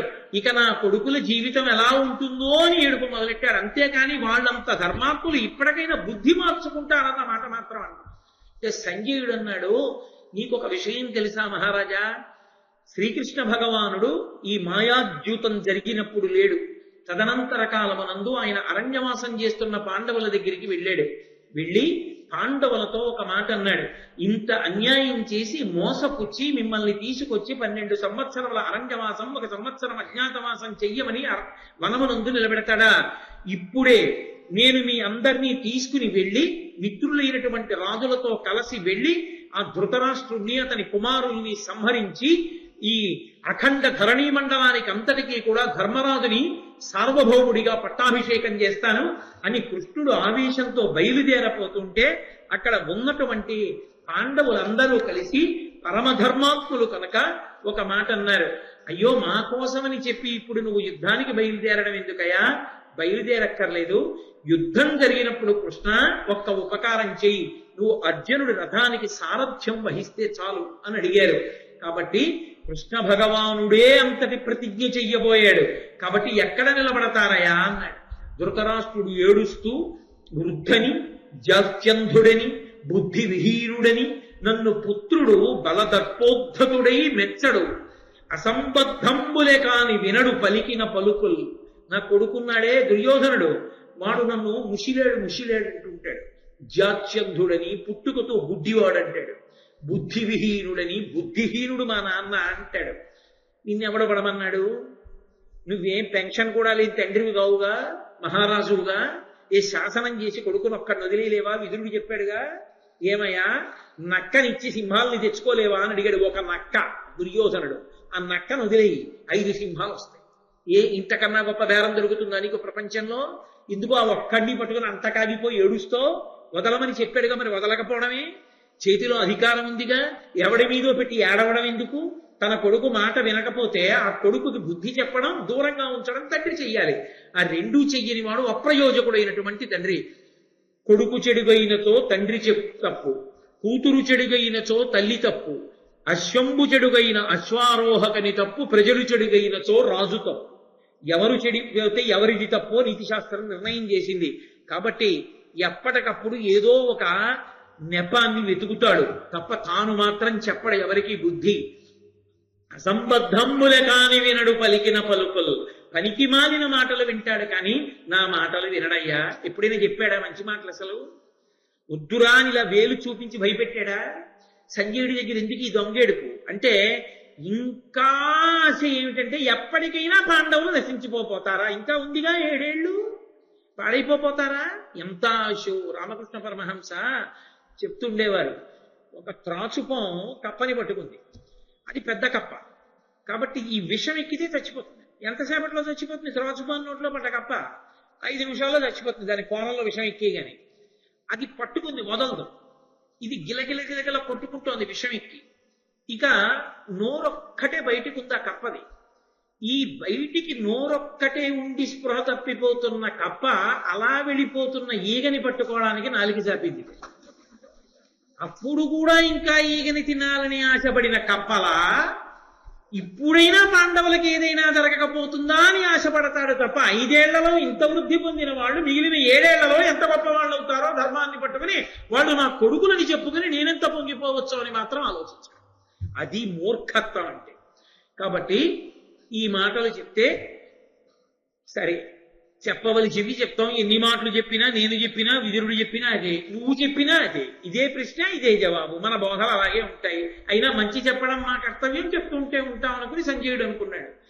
తర్వాత అక్కడ వనవాసం చేస్తున్నటువంటి ధర్మరాజు దగ్గరికి వెళ్ళి భీముడు అన్నాడు, సమయాబ్దంబుల కంటే ముందర మహోత్సాహంబునన్ బాహుమిక్రమమొప్పన్ విజయుండు నేను తగ సంగ్రామంబులో ఏకకాలంబున ఏకకాలంబున ఆ ధృతరాష్ట్రాజాధముల నెల్లం చంపి భూచక్రరాజ్యము చేకొందుము కౌరవేంద్ర మురజిత్సఖ్య ప్రసాదంబునన్.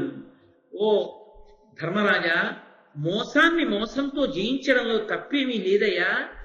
మనం 12 ఏళ్లు పోయేటప్పటికీ మనకి పరిచయమైనటువంటి వాళ్ళందరూ దూరం అయిపోతారు. అవతల దుర్యోధనుడు బాగా ఊంచుకుంటాడు ప్రజల్లో. అందుకని ఊంచుకోకముందే దండయాత్ర చెయ్యాలి. కాబట్టి ఎలాగైనా అర్జునుడు నేను తొందరగా కృష్ణ భగవానుడితో కలిసి దండయాత్రకు వెళ్ళిపోయి ధాతరాష్ట్రుల్ని చంపేస్తాం, నీకు పట్టాభిషేకం చేసేస్తాం. ఒకవేళ 12 ఏళ్ల అరణ్యవాసం 1 సంవత్సరం అజ్ఞాతవాసం చెయ్యకుండా బయటికి వస్తే సభలో పెద్దలైన వారితో కలిసి సత్యభంగం చేసిన నేను కూర్చోడానికి అర్హత కోల్పోతానని మనసులో ఏమైనా దిగులు పెట్టుకున్నవాడు వినుపోయితే నేను ఒక మార్గం చెప్తాను, విను.